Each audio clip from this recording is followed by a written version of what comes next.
Okay, let's dive right into this. Welcome to The Explainer. Today, we're taking a truly fascinating source narrative and transforming it into a step-by-step guide for building better habits.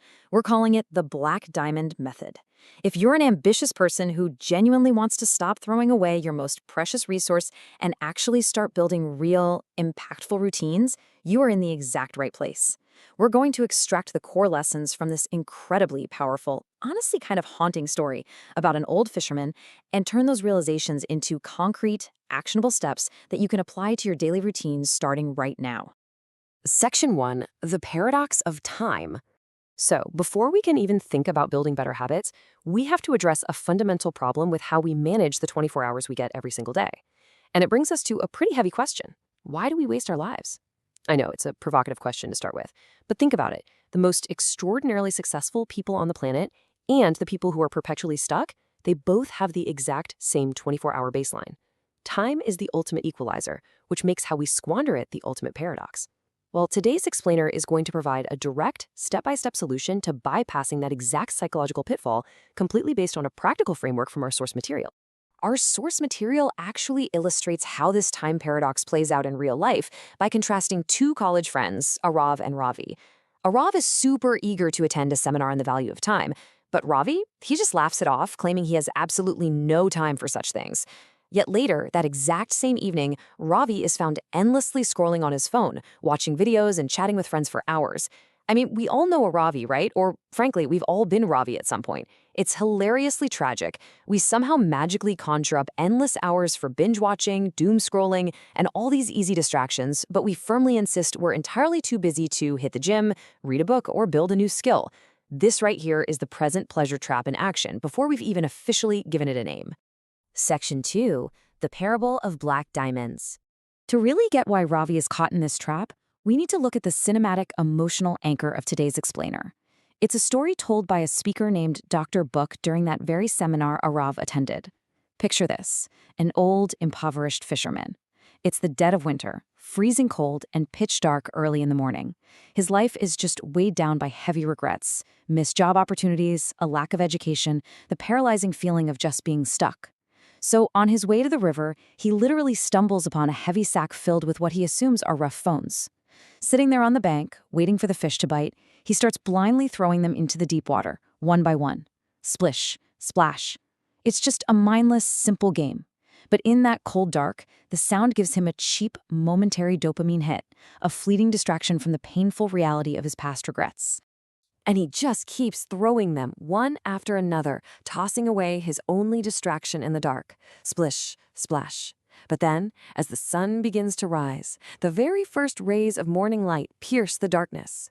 He's holding the very last stone in his weathered hand, arm pulled back, preparing to throw it. And the sunlight reveals a truly devastating truth.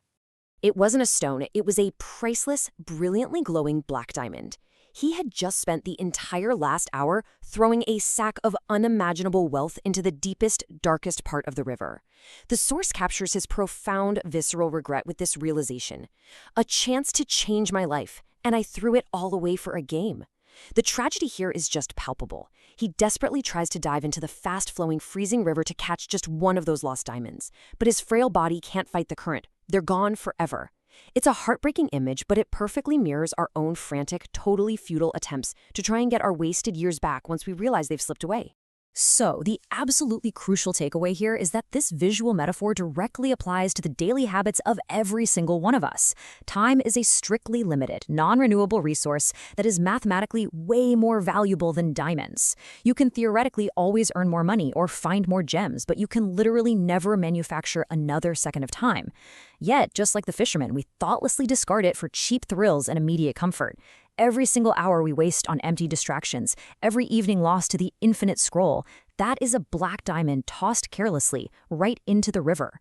If we want to build a better life, we have to stop treating our greatest asset like a sack of worthless river stones.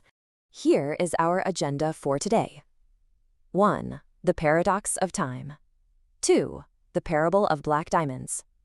3. Step 1. Shift your perspective. 4. Step 2. Escape present pleasure. 5. Step 3. Delay your gratification.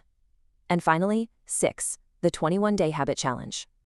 Section 3, Step 1, Shift Your Perspective. All right, so to build a step-by-step guide from Dr. Book's teachings, we must start with fundamentally changing how we value our existence. Step 1 is actively treating your time like diamonds. Step 2 is ruthlessly avoiding short-term dopamine. And Step 3 is relentlessly focusing on future rewards. Highly successful people operate on a totally different wavelength when it comes to perspective. They don't just idly say time is valuable, they actually operationalize it. They audit their days. When faced with an hour of free time, they ask themselves, am I investing this diamond or am I throwing it in the river? You have to deeply emotionally internalize the true value of your time before any new habit is genuinely going to take root. Section 4. Step 2. Escape present pleasure. Now, what's really interesting about this is that our brains are biologically hardwired to prefer easy tasks that require zero friction. Just like the fishermen deeply enjoyed the simple, frictionless splashing sound of the stones, we adore the easy dopamine hit from our devices and our immediate distractions. It's basically a neurological comfort blanket. This is the present pleasure trap. Sure, it feels great in the exact moment, but it guarantees long-term harm, leading to a massive loss of potential and keeping perfectly capable people stuck in a perpetual cycle of making excuses. The actionable strategy from the source to escape this: you have to catch yourself in the exact act of seeking that quick splash. When you reach for the distraction, pause for just 5 seconds. Acknowledge what your brain is doing, seeking cheap dopamine to avoid the friction of real work, and consciously, physically pivot away from it. Section 5, Step 3, Delay your gratification. The final crucial step is the long-term future thinking that truly separates the successful habit builders from the perpetual procrastinators. Daily study for long-term growth, daily fitness despite the immediate physical discomfort, long-term business planning, building positive, supportive communities. Keep in mind, absolutely none of these activities provide an instant, easy dopamine hit. But when we fast forward 5 years in our source's story, Arav lived these habits. He embraced the friction. By focusing on his diamonds, he pushed through the daily discomfort to build 2 highly successful businesses, got in incredible shape, and is planning a destination wedding. Ravi, tragically, chose present pleasure every single day. 5 years later, he is still miserable in the exact same job, still stubbornly claiming he has no time to read a book or change his life. Section 6. The 21-Day Habit Challenge. The number 21 is really the functional core of this step-by-step guide. The source material strongly emphasizes a 21-day challenge as the practical mechanism that's absolutely required to actually break the present pleasure trap. Because just intellectually understanding the value of time changes nothing. You have to physically apply it until the new behavior sticks. So why 21 days? Well, because the first week is going to feel awful. It will feel exactly like you're trying to fight a freezing river's current while your brain screams for its usual cheap dopamine. But by pushing through, by actively treating your time as diamonds, escaping the easy dopamine loop, and practicing delayed gratification for 3 straight weeks, your neurology actually begins to adapt. By day 21, prioritizing future awards over a quick splash in the water transitions from an exhausting daily fight into your brand new default setting. And that brings us to the end of our explainer. I want to leave you with one really profound thought to carry with you today. What will you do with your last diamond? Your time is constantly ticking away. Your diamonds are finite, and one day you are going to hold the very last one in your hand. Are you going to continue throwing them away on cheap, fleeting distractions?